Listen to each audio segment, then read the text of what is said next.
Tous les ingrédients sont réunis pour une explosion régionale bien plus grave, vraiment une méga-guerre régionale. Ce sont les mots de l'expert de l'International Crisis Group, Alan Boswell, qui évoquait la possibilité que deux des pires guerres de ce siècle puissent là fusionner en un seul conflit.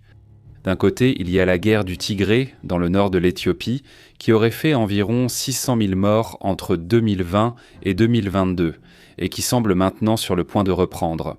De l'autre côté, il y a l'effondrement en cours au Soudan, un effondrement marqué par des massacres, la destruction de villes entières et ce qui semble être un génocide. Mais alors que Boswell parlait dans le contexte d'une reprise de la guerre du Tigré impliquant le Soudan voisin, il existe une autre possibilité que nous avons vue se concrétiser il y a seulement 2 semaines. L'Éthiopie pourrait volontairement entrer dans le conflit soudanais de son propre chef. Le 23 mars, des combattants des forces de soutien, Rapid Alliés et du SPLMN, ont chassé l'armée soudanaise de la ville stratégique de Kermak, dans l'état du Nil bleu. Mais ce n'était pas une victoire ordinaire. Les rebelles étaient repassés depuis le territoire éthiopien, où le gouvernement d'Abiy Ahmed les avait hébergés.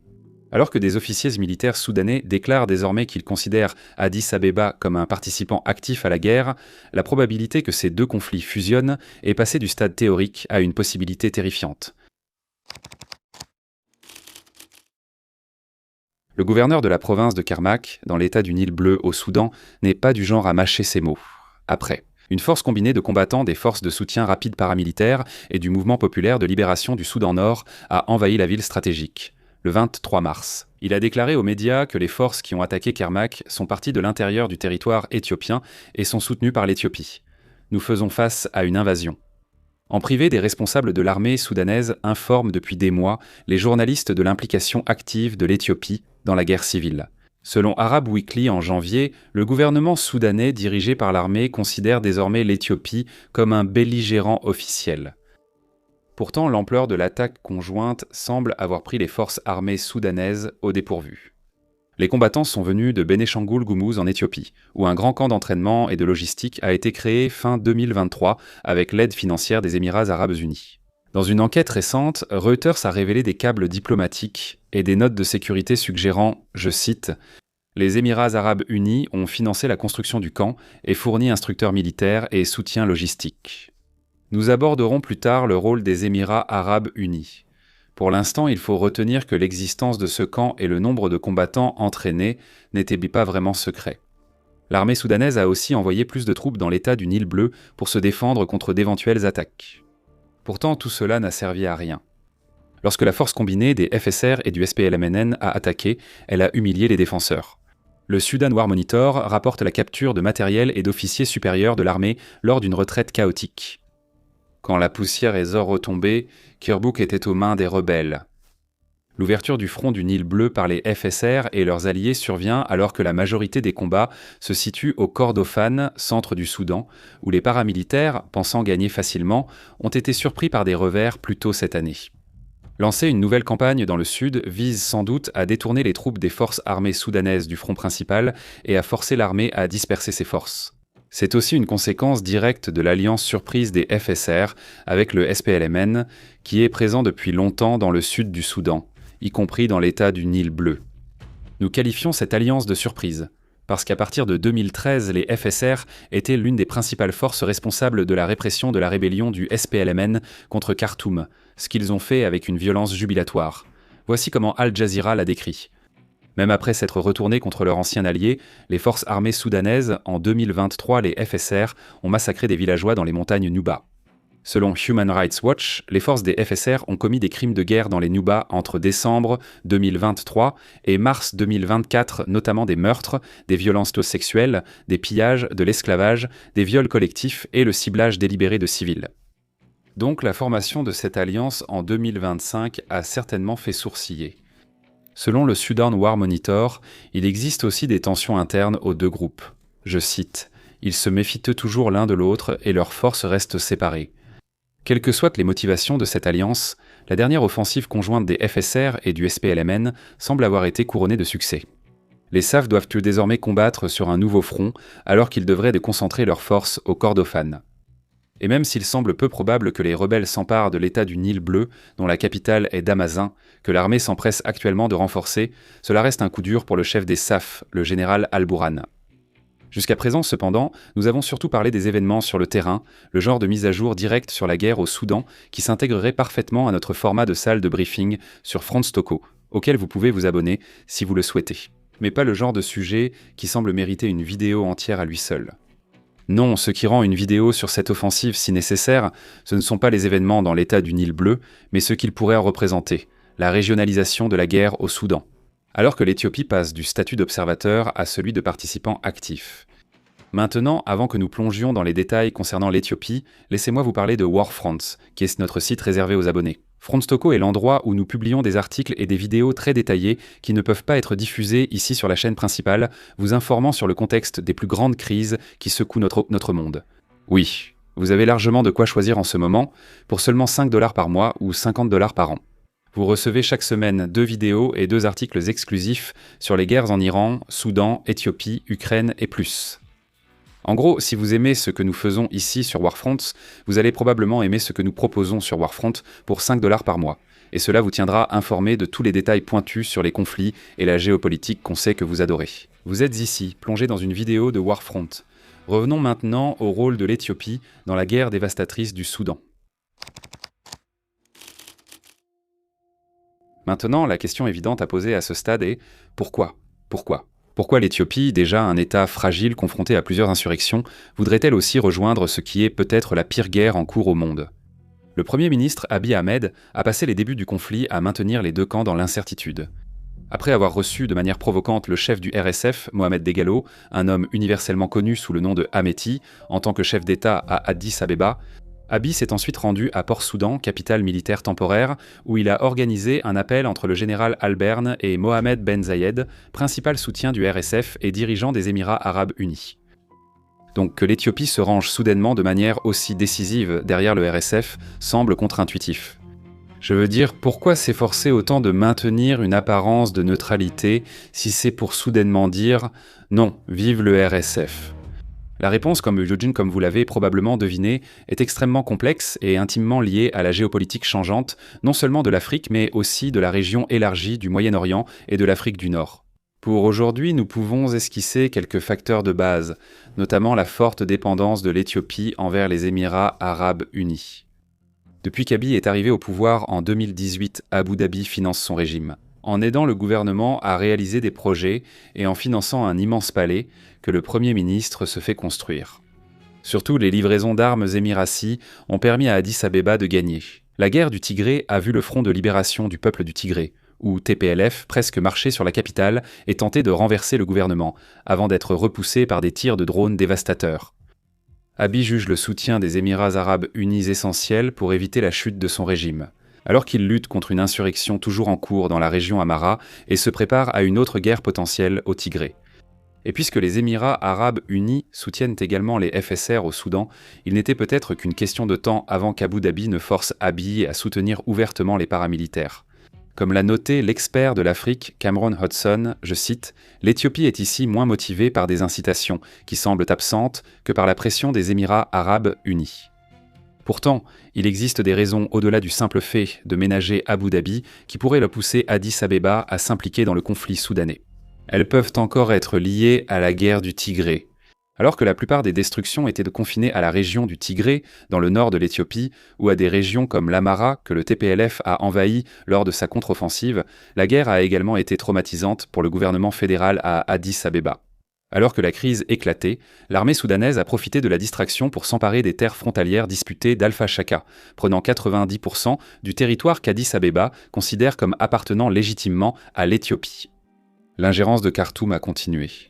À la fin de la guerre, des dizaines de combattants tigréens ont fui au Soudan, mais les forces armées soudanaises ont nié les avoir accueillis. Ces manifestations se sont effondrées au début de 2025, lorsque l'armée 70 du TPLF a aidé l'armée soudanaise à libérer Khartoum. Mais le problème ne se limite pas à l'amertume causée par l'ingérence en temps de guerre. L'Éthiopie craint plutôt que l'armée soudanaise ne s'aligne de plus en plus avec ses ennemis mortels. Pour des raisons extrêmement complexes que nous n'avons pas le temps d'aborder aujourd'hui, une grande faction du TPLF se rapproche désormais de son ancien ennemi, l'Érythrée. L'Érythrée croit, avec une certaine justification, qu'Abiy veut annexer une partie de son territoire pour ouvrir un accès à la mer. Le Premier ministre considère cela comme une question existentielle pour l'Éthiopie, pays enclavé. Ainsi, Asmara arme désormais les mêmes rebelles tigréens avec lesquels l'armée soudanaise approfondit et formalise ses liens, dans l'espoir de créer un effet dissuasif.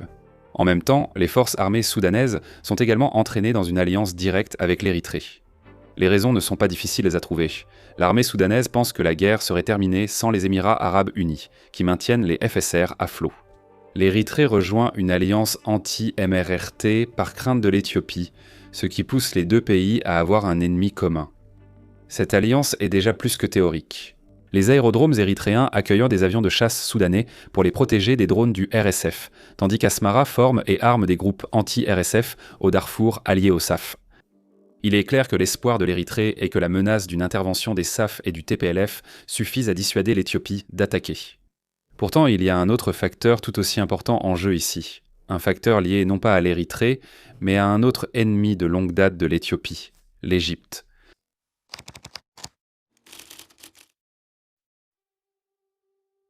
Si vous êtes déjà épuisé à suivre tous ces acronymes et alliances, je ne vous en veux pas.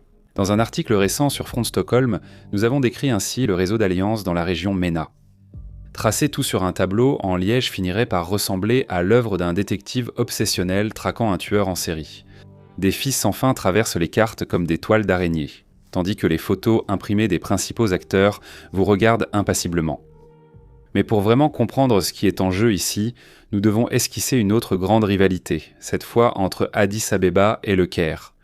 Les tensions montent entre l'Égypte et l'Éthiopie depuis que cette dernière a annoncé son grand barrage de la Renaissance éthiopienne, ou GERD, qui s'étend sur le Nil bleu. Le GERD vise à transformer la nation en produisant beaucoup d'énergie hydroélectrique.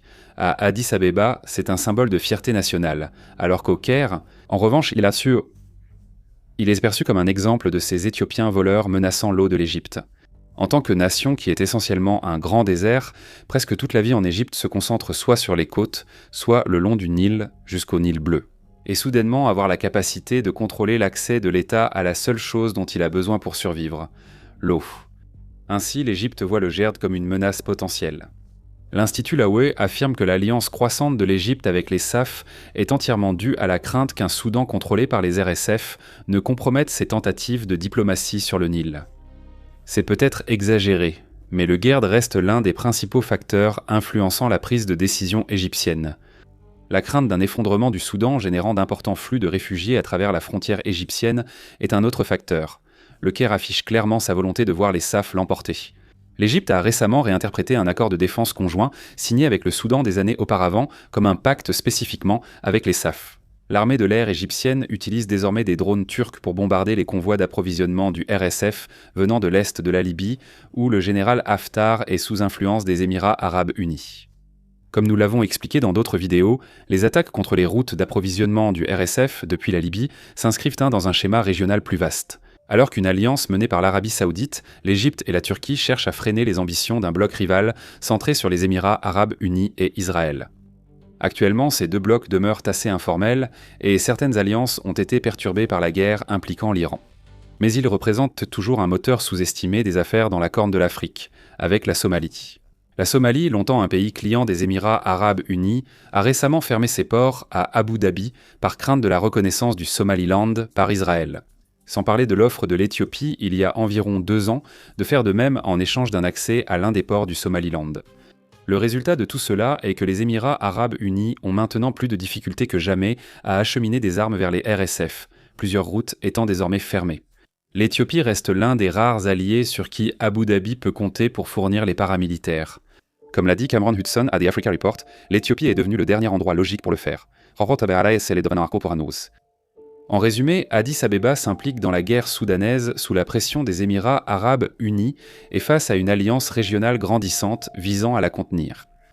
Une alliance où d'anciens ennemis comme l'Érythrée s'unissent à l'Égypte, au Soudan, à la Somalie et aux rebelles tigréens. Cela représente une menace active pour le GERD et la quête de l'Éthiopie pour accéder à la mer. Parallèlement, les voisins de l'Éthiopie s'inquiètent d'une puissance expansionniste alliée à des paramilitaires génocidaires au Soudan et prête à attaquer l'Érythrée. Étonnamment, nous n'avons même pas évoqué certaines implications plus larges de ces alliances renforcées. Le Soudan du Sud sombre dans la guerre civile, les SAF soutenant une faction tandis que le gouvernement de Salva Kiir appuie de plus en plus les RSF. Ou encore comment l'implication du Soudan du Sud dans la guerre civile au Soudan risque d'entraîner l'Ouganda, qui a déjà déployé des troupes pour maintenir Kiir au pouvoir à Juba. Si un conflit plus large devait également impliquer le Soudan du Sud, cela risquerait de fusionner la guerre du Soudan et la guerre du Tigré dans un nouveau bain de sang. Après tout, on pense que la guerre civile du Soudan du Sud, marquée par les mêmes divisions que les conflits actuels, a été l'une des plus meurtrières récemment, causant environ 400 000 morts. Nous manquons de temps, donc nous n'irons pas plus loin. Pour en savoir plus, consultez notre vidéo sur le Soudan du Sud, publiée plus tôt cette année. Pour l'instant, nous voulons terminer cette vidéo en posant ce qui est peut-être la question la plus importante de toutes. Que va-t-il se passer ensuite ?